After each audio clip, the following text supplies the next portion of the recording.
Si piensas que eres muy viejo para rockear, es que eres muy viejo. Bienvenidos a Motorcast.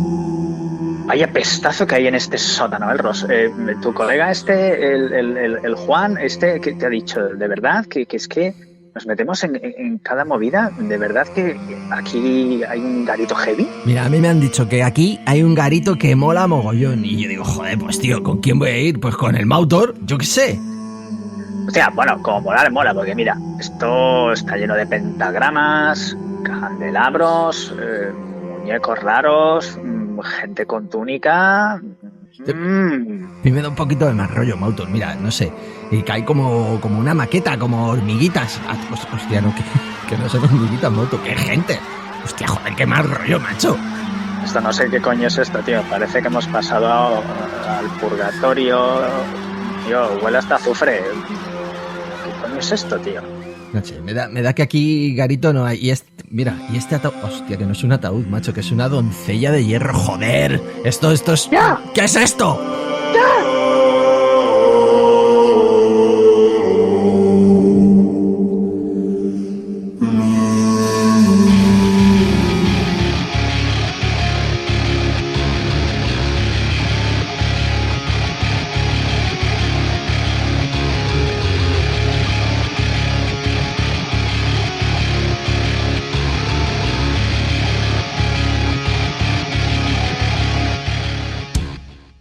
Pues aquí estamos, bienvenidos a nuestro Motorcast número 11. Tenemos que contaros muchas cosas antes de empezar el sumario. Como llevábamos 10 programas, Mautor y yo nos hemos puesto a hacer limpieza y hemos remodelado el podcast entero. Sí, lo hemos remodelado porque queremos crecer y queremos salir de la cuevita que estábamos solo en la plataforma iVoox y queremos estar en más sitios. Esa es la principal razón. Y la otra razón que podríamos dar es que, renovarse o morir. Queremos hacer algo especial. Más que un programa, queremos que esto sea un show. Efectivamente, y queremos hacer el primer podcast de música sin música. Queremos que la música la pongas tú, es decir, en el mundo de las tecnologías en el que aprietas el botón de una nevera y te sale una canción, creemos que el estar todo el día pinchando canciones es un poco aburrido y queremos meter otro tipo de material para entreteneros y que nos subáis a los altares demoníacos. Así que con estas premisas hemos empezado este Motorcast 11. Vamos a dedicar nuestra portada a dos discos, uno que cumple años y otro pues que en contraposición fue un cambio para la banda. Killers y The Number of the Beast. Hablamos esta semana de Iron Maiden. En nuestra sección Los sueños cine son, hablaremos de una película de bastante terror. Se llama Ghostland. Tenemos biblioteca, una nueva sección, una de esas secciones que queremos empezar. Vamos a dedicarla a libros, cómic, un poco el tema literario. Esta semana, como no podía ser de otra manera, la comenzamos con nuestra queridísima Carmen Molina y su libro, su gran éxito, Madrid en pausa. Bueno, dentro de las secciones que vamos a dar a entrada a Motorcast es una que ya hemos dado entrada en Motorland, que se llama No Solo Rock. Pues eso, de no solo rock vive el hombre, y queremos hablar de otro tipo de temáticas y manifestaciones culturales. Aquí será una especie de cajón desastre en el que habla de todo, desde literatura, teatro, exposiciones en museos, no lo sé, lo que os podéis imaginar. Hoy vamos a hablar de música que no tiene que ver con la música de los sonidos distorsionados. Hablaremos de la ruptura del dúo electrónico Daft Punk. Y hemos recuperado en esta reorganización de la casa, hemos recuperado una sección que nos encanta, que nos hacía pasar momentos muy divertidos, las historias bizarras. Por último, el disco de su vida, ya sabéis, una sección en la que suele aparecer gente, personas conocidas, VIP o no tan VIP, para hablar del disco de rock que más le ha marcado en su existencia preciosa. Esta semana nos visita un periodista de altura, periodista musical, que ahora mismo está en la cadena 40, en los 40 Classic, y que estuvo también en el programa de TV3 de Canal 33, que es Sputnik, llamado Bruno Sokolovic. Y con todo esto vamos a hacer una mezcla, una batidora, como hacíamos antes con el mashup, y os vamos a presentar este Motorcast 11. Comienza una nueva etapa.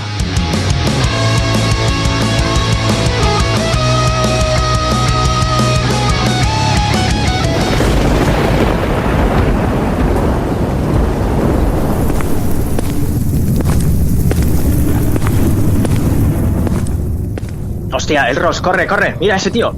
Tío, va con un hacha.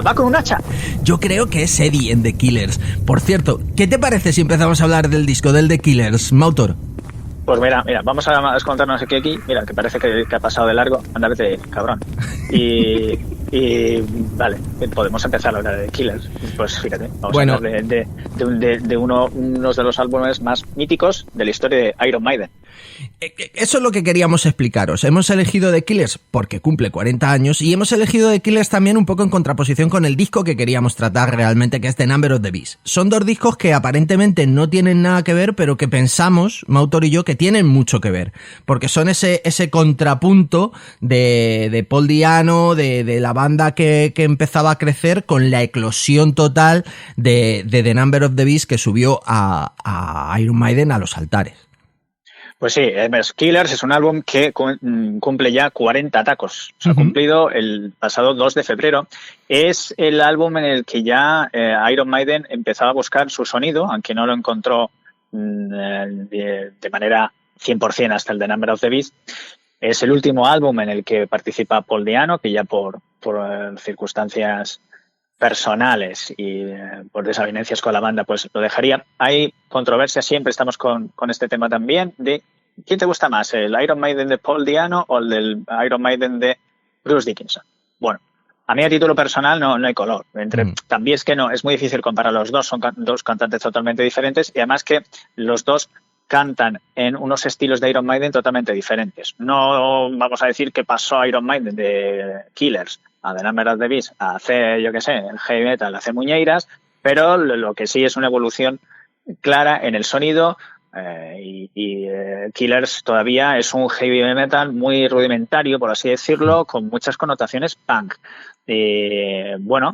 Luego con el The Number, que entraremos un poquito más en profundidad, ya la cosa va más elaborada. Ya los temas de Iron Maiden no se quedan en, sota, caballo y rey. Siguiendo un poco con el Killers, es un álbum también muy interesante en el que el Ross, como tú bien sabes, fue el primer álbum ya producido por Martin Birch, que fue casi un componente, se convirtió en un componente más de los Iron Maiden, porque produjo 8 álbumes posteriores de la banda, ¿no? Sí, entonces ya es el que empezó a hacer el sonido. ¿Qué destacarías tú de este álbum? ¿Qué es lo que te gusta más? Yo sé que la gente me va a decir, tú estás muy loco, pero es verdad. O sea, yo conocí este álbum primero por la portada. No sé si si tú tienes ese recuerdo, Mautor, pero yo antes de escuchar Killers recuerdo la portada. Hace, 40 años, o 35, o 30 y muchos, había la camiseta de The Killers, yo creo que era de las que más se veían en los heavies de aquella época. Y yo conocí el álbum primero por la portada. O sea, yo tenía esa vista de ese Eddie con el hacha,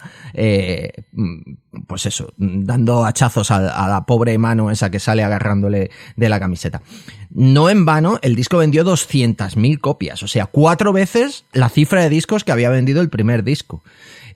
Así que bueno, ya te digo, creo que ese es el primer recuerdo que tengo de Killers. Es verdad que luego ya pues te van enganchando un poco las canciones y las temáticas que ya son como un poco más literarias, ¿verdad? Y bueno, pues el sonido evidentemente, como tú decías, un sonido mucho más limpio y todavía con esas trazas de punk, pero sin duda creo que un disco, como decíamos, un disco importante dentro de la banda, que no se puede comparar para nada con su hermano mayor, con The Number of the Beast.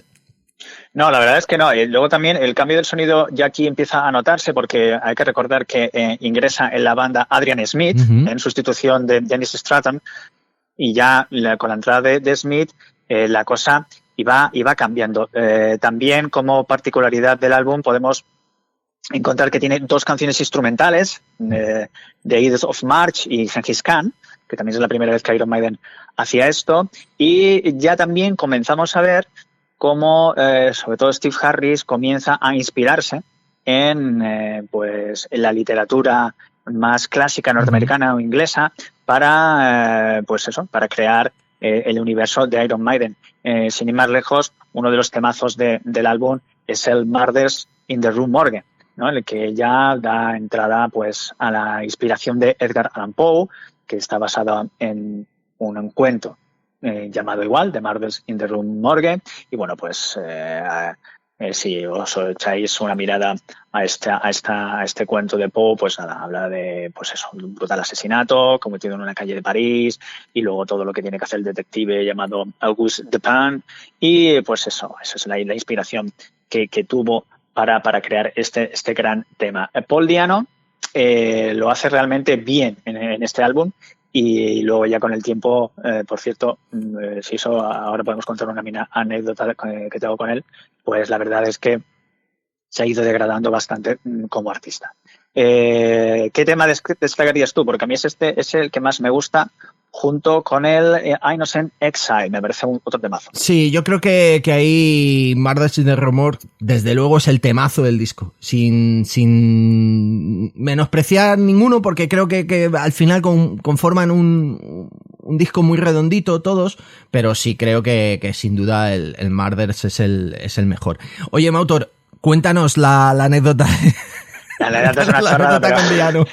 Hace unos años, Paul Di'Anno, pues bueno, ya el pobre está, no sé si se ha recuperado de algo, pero el tío está fatal, no sé si en silla de ruedas o yo qué sé cómo está. Bueno, total, que... Estaba haciendo un crowdfunding para operarse.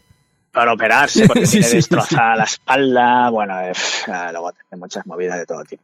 Y el tío, pues, la verdad es que tampoco es que esté muy para allá. Y le pedí una entrevista, sí me contestó para que se le hiciera, y fue muy cómica porque fue vía mail, y me fue contestando por cada pregunta por un mensaje de mail. O sea, me contestaba una pregunta, me mandaba un mail.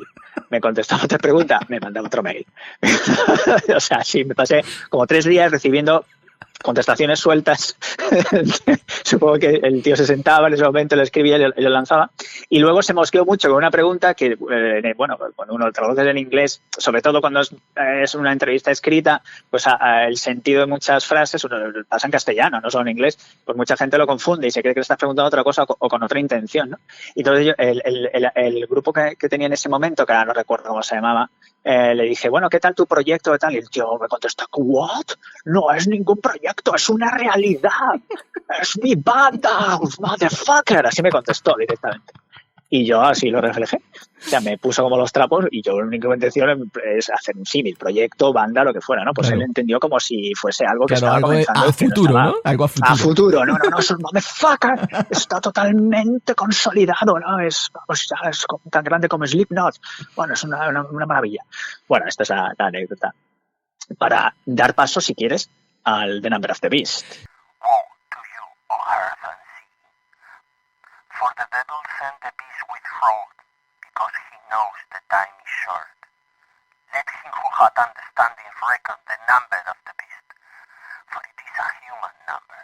His number is 606. Sí, yo creo que tenemos que dar paso a The Number of the Beast, que es un disco que bueno, como la gente que me conoce sabe, fue mi primer disco de heavy. O sea, fue la primera cinta de cassette metalera mía que tuve propia.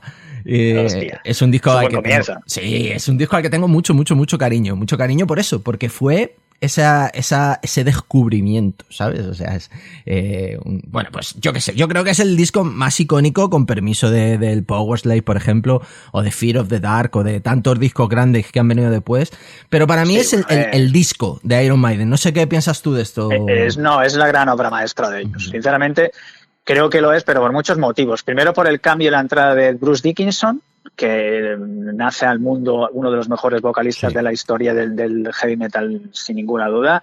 Es pasar de un tío con la voz aguardentera y de estar en baretos ahí británicos, a llegar casi con un tío con una voz de barítono, ¿no? A Iron Maiden, y darle una epicidad, ¿no? Todo muy épico como él canta, una fuerza brutal. Un cambio de registros que no tenía Paul Di'Anno, vamos, ni recién levantado. Dickinson es capaz de hacer y modular con su voz, es maravillosa, tiene una voz increíble, y luego eso se acompañó para que el cambio de sonido de Iron Maiden ya se convirtiera directamente en un heavy metal puro y duro y que fuera uno de los pilares de la New Wave of British Heavy Metal, ¿no? Este es uno de los discos esenciales que abre la ola del heavy metal británico hacia todo el mundo y que hace que Iron Maiden se convierta en los reyes absolutos juntos, bueno, podemos decirlo, junto a los Judas y Saxon de esa época, fueron los que con este discazo se catapultaron a lo más alto, ¿eh? Bueno, pues sí, yo estoy completamente de acuerdo contigo. Yo creo que Dickinson fue el baluarte de este disco.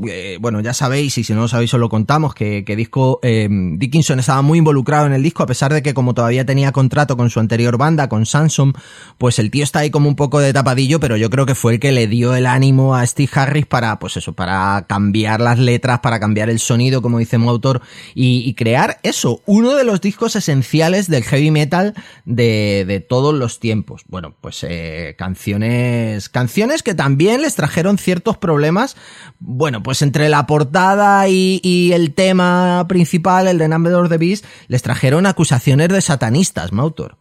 Sí, claro, directamente ya entraron en el club de los satánicos con cuernos. Rabo. La gente no se va a complicar la vida. O sea, The Number of the Beast es el título del disco, un demonio en la portada, pues viva Satanás, ¿no? O sea, ya empezó. Bueno, también es un disco que comienza también su importancia a meter al heavy metal dentro del ámbito de la parafernalia, imaginería satánica, oscura. Todo esto que ha dado tanto juego al heavy metal que se utilizó para ser transgresor, ¿no? Esa fue, yo creo que es el arma que utiliza el heavy metal y su transgresión en la década de los 80, el género de transgresión por antonomasia, que ahora mismo es el rap. Pues en los 80 era el heavy metal. Eso es una pena que lo haya perdido el heavy metal, porque yo creo que esto en un principio estuvo muy bien porque iba contra la sociedad puritana, iba contra lo establecido en leyes religiosas y movió muchos cimientos, y creo que con el paso del tiempo se ha abusado demasiado de esta estética y creo que el heavy metal ha perdido fuerza por eso. Creo que al final ha terminado por hacer un poco de caricatura de todo ello y abusar de que todo sea como mucho monstruito y mucho cómic, que me parece cojonudo, pero creo que se ha olvidado mucho el aspecto social e irse a mover los cimientos de la sociedad hacia otros lados, que eso ya el heavy lo ha olvidado bastante. Y creo que ha sido un error. Y creo que también es una de las razones por las que ahora el heavy metal o el metal o el rock en general no reina en el mundo como reina el rap, ¿no? O sea, bueno, pues nada, dicho este excursus patrocinado por Diario Motorcast. Dios mío. Volvemos a lo de Satán. Pues nada, sí. Empieza además narrando el Number of the Beast con un fragmento del libro del Apocalipsis. O sea que con esto ya que es interpretada por el actor Barry Clayton. Todo el mundo creía que era Aleister Crowley quien hacía esta intro, pero no. La hizo Barry Clayton, que utilizó un estilo de voz similar al gran actor Vincent Price. Por eso hubo controversia por lo de Crowley y bueno, y también se basaron en pinturas de William Blake para hacerlo del Number of the Beast. Bueno, evidentemente tenían que colorearlo de alguna manera y lo hicieron muy bien en ese sentido. Oye, si te parece, estábamos hablando antes de Poe, de las letras de Edgar Allan Poe y ahora ha salido por aquí a colación Aleister Crowley.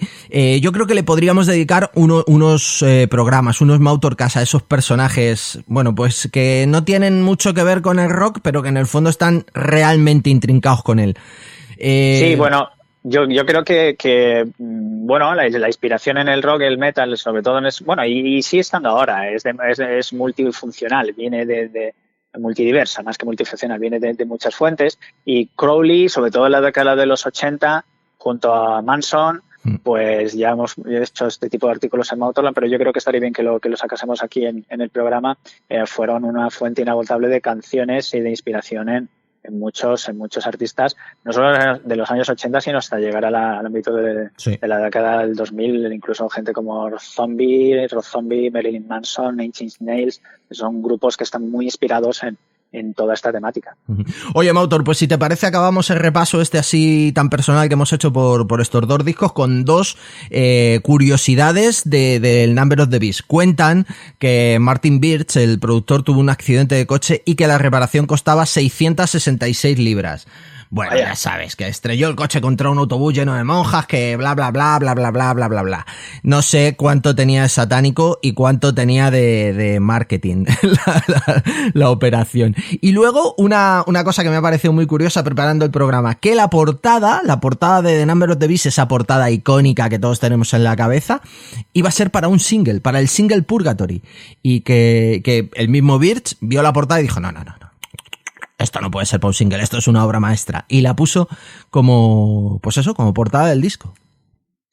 Pues no debemos olvidar el track list, porque yo creo que son 8 canciones insuperables. Sí. Está Invaders, Children of the Damned, The Prisoner, 22 Acacia Avenue, The Number of the Beast, Run to the Hills, Darkland y Hallowed by the Name. O sea, hay mucha tela aquí, pero el Run to the Hills se convertirá, como todos sabéis, en uno de los himnos por antonomasia de Iron Maiden, con la que suele terminar los conciertos y bueno, es algo totalmente epopéyico. Y para mí, mi canción preferida, esto ya es el título personal de todos los tiempos de Iron Maiden, es Hallowed by the Name. También, bueno, con algo de inspiración en Poe, pero sobre todo, pues nada, con estas connotaciones de personas que están en la antesala de una ejecución, de la pena de muerte y una manera de filosofar de lo que puede pasar por tu cabeza unos minutos antes de llegar al último momento de tu vida, ¿no? Por una sentencia o por una pena de muerte, algo bastante truculento en la que Iron Maiden hace una obra maestra de 7 minutos 10 segundos totalmente inalcanzable.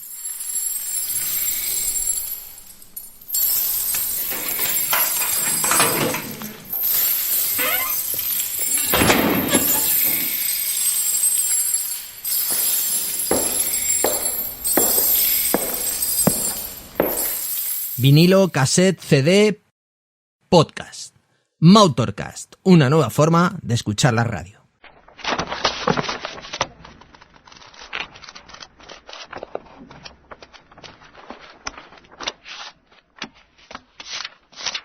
Pues así, pasando las páginas del libro, os presentamos nuestra nueva sección, Biblioteca. Y os hemos dicho que queríamos inaugurarla con alguien muy importante para nosotros, una colaboradora del webcine de Mautorland y alguien a quien tenemos mucho cariño. Nuestra queridísima fotógrafa Carmen Molina, que en tiempo del confinamiento, aprovechando sus permisos, el permiso que tenía para circular, y con la ciudad vacía, creó un libro maravilloso llamado Madrid en pausa. Un montón de lugares icónicos de la capital, pues eso, sin gente, lugares que están abarrotados habitualmente y que en ese momento estaban vacíos.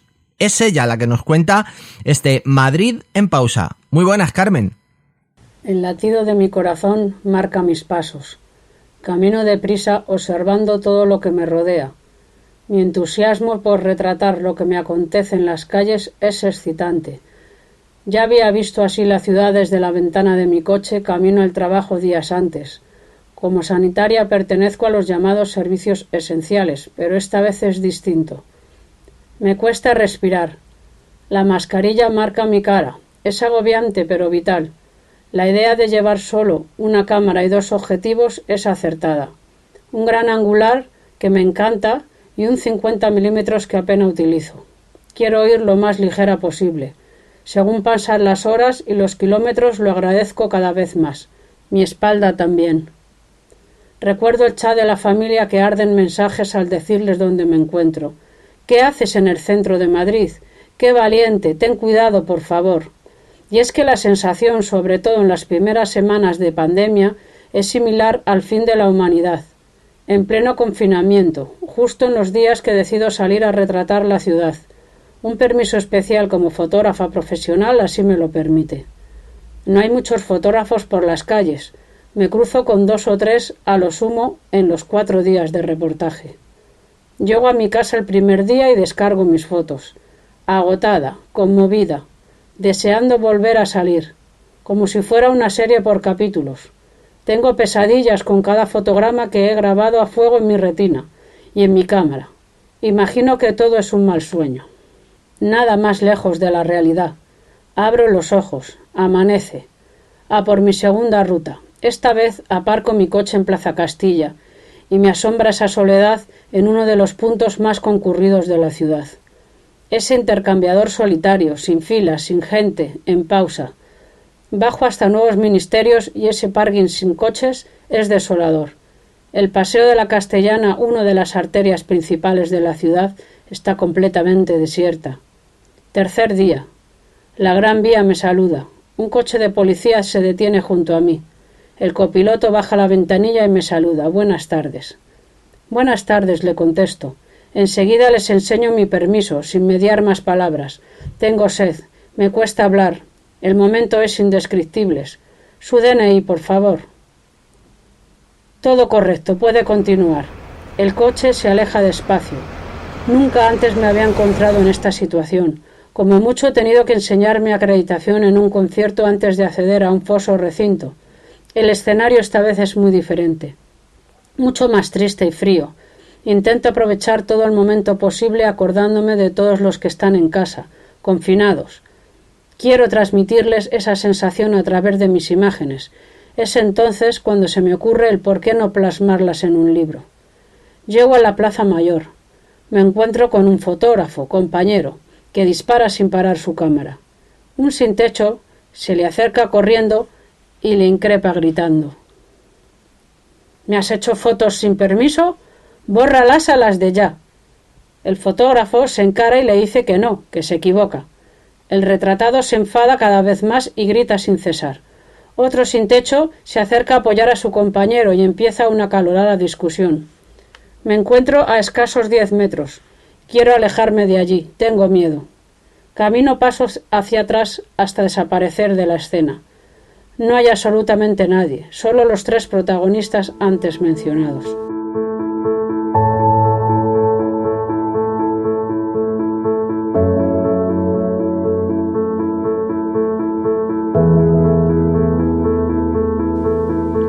Último día de reportaje. Un cielo encapotado me da los buenos días. Comienza a llover en Madrid. Esto no me impide volver a salir. Mi cabeza centrifuga todo lo vivido y la lluvia me relaja. Bajo hacia la Puerta del Sol por la calle Preciados. Las fotografías de ese día gris me invocan tristeza. Por un momento llega a mi mente cada 31 de diciembre con una Puerta del Sol repleta de buenos deseos y abrazos. Me emociono y los ojos se me nublan de lágrimas. El agua empapa al oso y el madroño. Se aprecia hasta el agua escurriendo por la escultura. Será la fotografía de la portada de Madrid en pausa.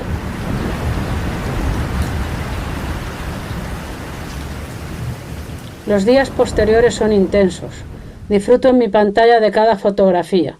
Me gustaría contar con las declaraciones de artistas a los que admiro y que tienen un nexo común con la ciudad de Madrid. Es entonces cuando me pongo en contacto con cada uno de ellos.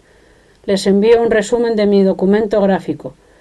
No dudan en mandarme sus testimonios. Quiero citar a cada uno de ellos. Ana Torroja, Manuel Martínez, Judith Mateo, Chuse Joven, Rulo, Cristina del Valle, Héctor Jerónimo, Ignacio Martín Sequeros, Miguel Gane, Juancar.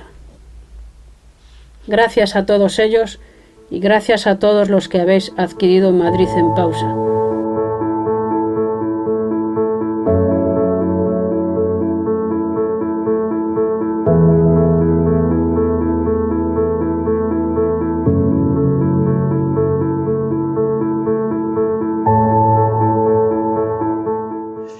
Calles solitarias y silenciosas, corazones hambrientos de libertad, detrás de cada ventana suspiran, queriendo saber, queriendo gritar.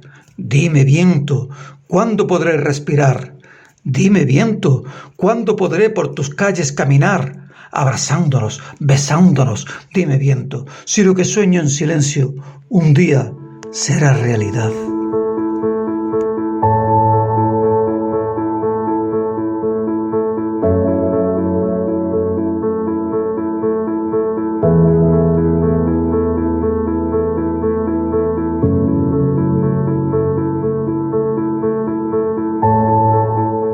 Me dicen que Madrid en pausa y sus imágenes formarán a ser parte del Centro de Documentación de la Comunidad de Madrid. Eso es muy gratificante. Es un libro que pasará a la historia. ¿Qué mejor premio para un fotógrafo que poder retratar lo que acontece y pasar a la historia con tus imágenes?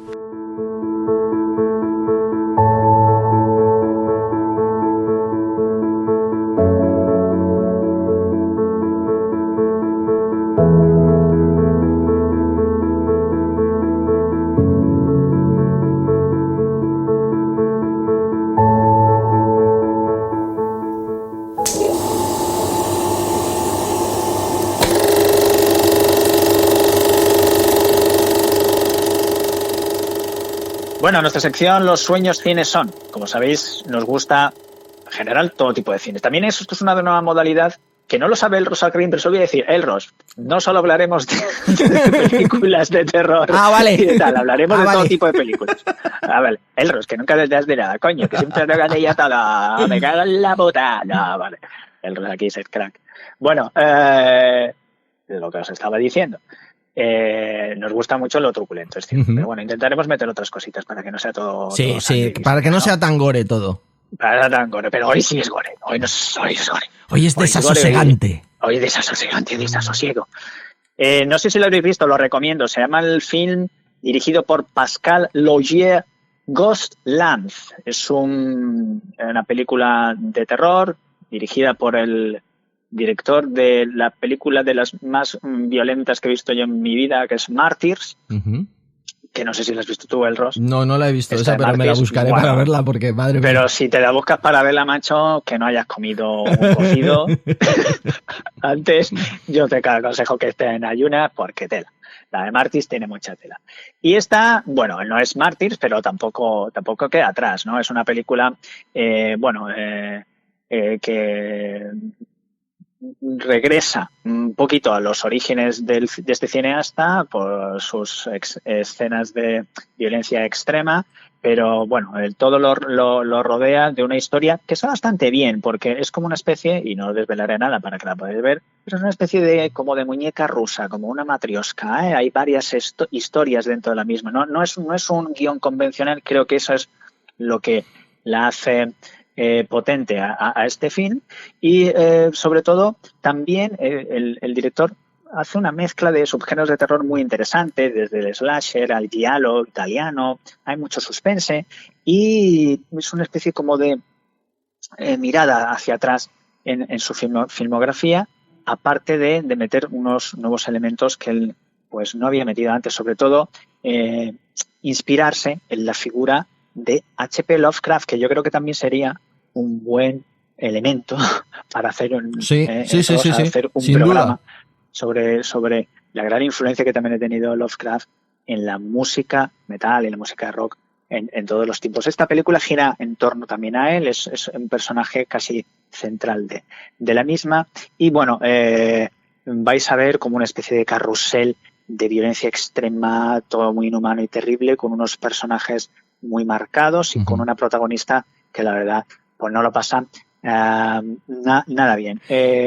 Dentro de lo que es el nivel de lo que he visto últimamente en terror, creo que es bastante aceptable, no es una obra maestra, pero creo que con directores como Pascal Laugier, el género de terror tiene bastante futuro. Os lo recomiendo de todas, Ghostland.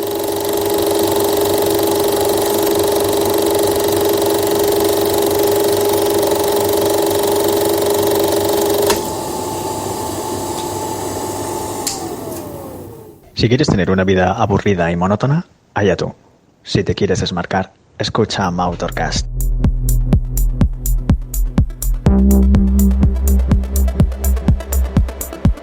Venga, empezamos con otra de esas secciones que queríamos traer a este renovado Mautorcast. No solo rock, como os decía Mautor al principio, pues va a ser, pues eso, no solo rock. De momento, todo lo que tenga que ver con el ámbito cultural, desde una exposición hasta música electrónica, como es el caso de esta semana, en el que queríamos traeros una noticia que ha impactado mucho en el mundo musical. La separación del dúo Daft Punk. Bueno, pues que pensamos que es el dúo de música electrónica más famoso del mundo. 28 años de carrera, nada más y nada menos, y han hecho un vídeo llamado Epilogue para anunciarlo. Pues ya os digo, una banda que se ha dedicado plenamente y estandarte de la música electrónica, que ganarían un Grammy, que participaron en la banda sonora de Tron Legacy, y que no nos han contado mucho más, no nos han contado por qué se separan, pero bueno, sin lugar a dudas... Siguen, y perdona que te corten, dentro de que todavía yo no me fío mucho de esto, porque esta gente... ¿Qué crees? ¿Que es una estrategia de marketing o qué? Hombre, en principio yo me creo que ellos estén separados, que ellos se han separado ahora, pero que no creo que sea una marcha definitiva. De todas maneras, ellos son siempre muy crípticos. Hay un documental muy bueno que tuve la oportunidad de ver en el Festival Inédit en Barcelona hace unos años sobre ellos, y cuenta toda su trayectoria y cómo siempre han buscado... esto de los cascos no es gratuito, aparte de que ellos siempre salgan con estos cascos para no revelar sus identidades, que no se consiguió saber hasta mucho tiempo, muy adelante de su carrera. Siempre ha sido todo como muy en la oscuridad. Es que no quieren pues que se conozca nada de su vida personal, supuestamente, aunque oficialmente no está reconocido, pero sí están reconocidos por otras vías. Ellos son Thomas Bangalter y Guy Manuel de Homen Cristo. Amén. Amén. El colega tiene más apellidos que Tassi, porque vienen de familia pijilla. Y bueno, son posiblemente una de las bandas más importantes o músicos más importantes de la música electrónica de las últimas décadas. Desde el 97 con su Homework lo petaron con un estilo muy personal, y sobre todo a partir del Random Access Memories, que es el que le da el Grammy, empezaron a fusionar con otro tipo de músicas, ¿no? Porque, por ejemplo, el Get Lucky, que es su single más importante, pues era totalmente funky y metían guitarras y ya no solo se quedaban con lo puramente electrónico, y quisieron ir hacia mayores sonidos. Es una pena, porque para mí la música pierde mucho sin estos dos tipos franceses, pero quién sabe. Nos quedamos con sus álbumes y con su epílogo. Aquí lo podéis ver, os lo recomendamos que lo pinchéis y veáis el vídeo de despedida, que lo han colgado en todas las plataformas. Bueno. Ahora aquí está la sección que la gente por la calle siempre nos pide. Por favor, háblame de una historia bizarra. Y yo, pero señora, déjeme ya. Montón, una historia bizarra, por favor. Que bueno, venga, que por sí, un poquito de historia bizarra. Un poquito, pues venga, vamos a darles historias bizarras a todos vosotros. Y vosotras, que sí que os gusta toda esta mierdañola, como dicen en Nápoles. Comenzamos con una historia que la verdad es totalmente alucinante. ¿Qué tiene que ver Slash, el guitarra de Guns N' Roses, con Predator, con Depredador, con el monstruo que se enfrentaba alienígena al gran Arnold Schwarzenegger, que por cierto, que nada se presentará y será el presidente de los Estados Unidos? Ya lo verás, lo verás. Todo el mundo lo sabe. Hombre, si ha conseguido entrar un tío con un gorro con cuernos al Capitolio, ¿por qué el Terminator no va a poder sentarse en la Casa Blanca? Dicho esto, ¿qué tiene que ver lo que hemos dicho antes, Slash con Predator? Pues bueno, cuentan en sus memorias Slash que en su mayor época de consumo de estupefacientes de todo tipo... Cuando desayunaba fuerte, vamos a decir. Cuando desayunaba fuerte, aparte de tostadas y café. Pues yo qué sé, y café y arándanos, pues todo lo blanco que se metía, pues claro, evidentemente, y ahora hablando en serio, las drogas pues no son inocuas, y ahí a tu cerebro pues te metes un meneo de mucho cuidado. Cuando ya el exceso va hacia arriba, tu mente ya pues empieza a fabular, a ver visiones y a ver pues cositas que no tienes por qué ver, ¿no? Y el tío, en la época en la que se metía todas estas movidas por la nariz y por todos los orificios que pudiera meterse, era la época en la que estaba en pleno auge el Depredador, o sea, el Predator.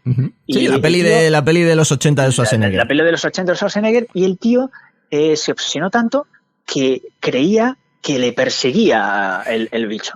Y sobre todo le pasaba en los hoteles. Entraba en todos los hoteles y el tío salía corriendo espavorido en pelota picada por las escaleras del hotel, diciendo y gritando que estaba un depredador detrás suya, el Predator, que iba a rajarle y abrirlo en canal. Mautor, que es que hay que pensar también que el Predador era transparente.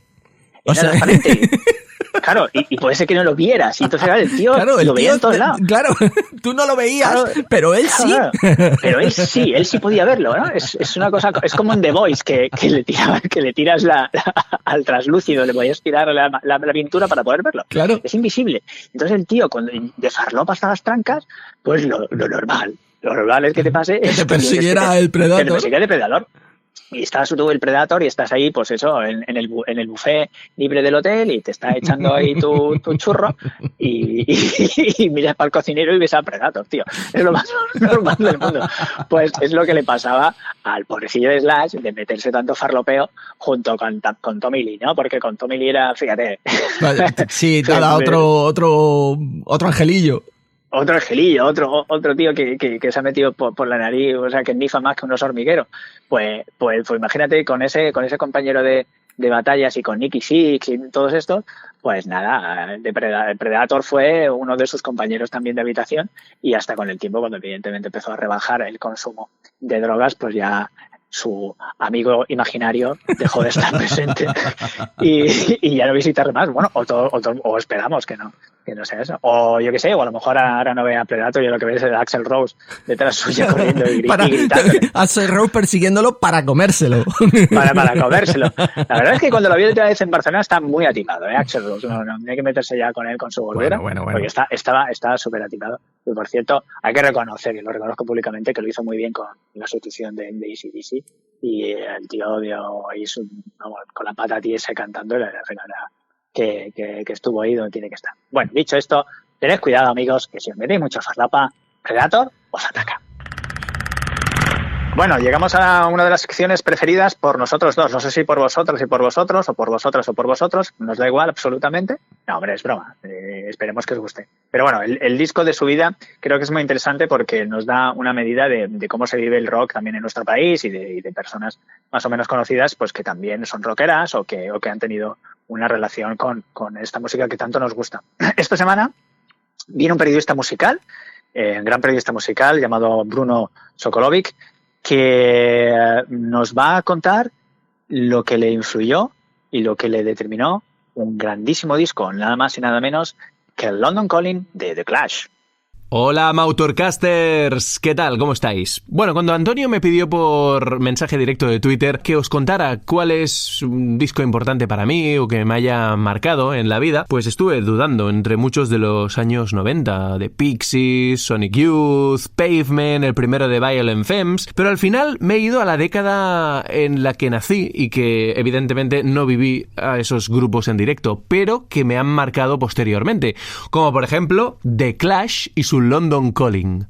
Este discazo doble tiene la historia de la música popular del siglo XX occidental, con un homenaje a Elvis Presley en la portada, con temazos rockeros como Death or Glory, guiños al rockabilly como Brand New Cadillac, esencia punk juvenil de la época como la canción que da nombre al disco, London Calling, que además tiene un guiño radiofónico porque es como se dirigía la radio a la población londinense cuando estaban siendo bombardeados en la Segunda Guerra Mundial. Temazos pop como el que cierra el disco, Train in Vain. Líneas de bajo memorables que luego han sido sampleadas por otros artistas, por otros estilos en otras décadas, como Norman Cook en aquel That Be Got To Me. Y una de las cosas que tiene, que más me gusta de Clash además, es su apertura estilística a la música negra y concretamente de origen jamaicano como el reggae o el ska de Ron Mboyo o Jimmy Jazz. Y aquí es donde me parece que The Clash marcan un punto y aparte, no solo a nivel ético, con su compromiso contra el racismo, muy bien reflejado por la película inaugural de la última edición del Festival de Cine Documental Musical de Barcelona, el Inédit. Tenéis que ver la peli White Riot, que explica perfectamente cómo los Clash se sumaron inmediatamente a esa llamada de la música contra el racismo en el ascenso de los movimientos de extrema derecha y fascismo de Inglaterra a finales de los años 70 y que es un fenómeno que no queda demasiado lejos, por desgracia, en estos días. Y que se echa de menos a veces esa unión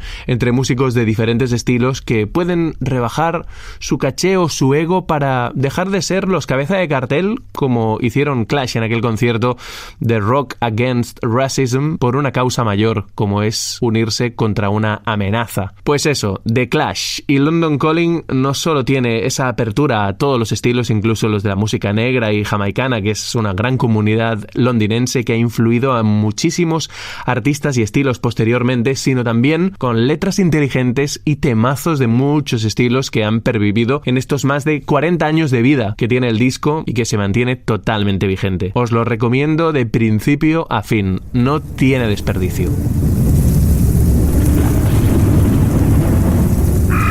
Bueno, tío, hemos llegado al final de este episodio. Yo pensaba que no salíamos. Vaya sótano infecto. Nos metemos en cada berenjenal. Anda, que nos venimos hasta Londres para terminar en estos tugurios, macho. Pues lo que tiene, tío, de tanto Londres, tanta niebla, pues que al final se nos va la cabeza, tío, se nos va la cabeza y la tenemos como siempre, pues da a componer. Pero bueno, yo creo que nos deberíamos irnos al hotel, tío, porque yo tengo el de humedad metido en los huesos ya, que es que no podemos, a ver, ya te digo, que es que nos va a salir el Eddie con el hacha y con la portada del Killers y nos va a dar pa'l pelo. Nos está siguiendo alguien y sé que no es el predador porque no hemos tomado nada, Mautor, así que aprieta el paso. Me cago en la puta, menuda pinta.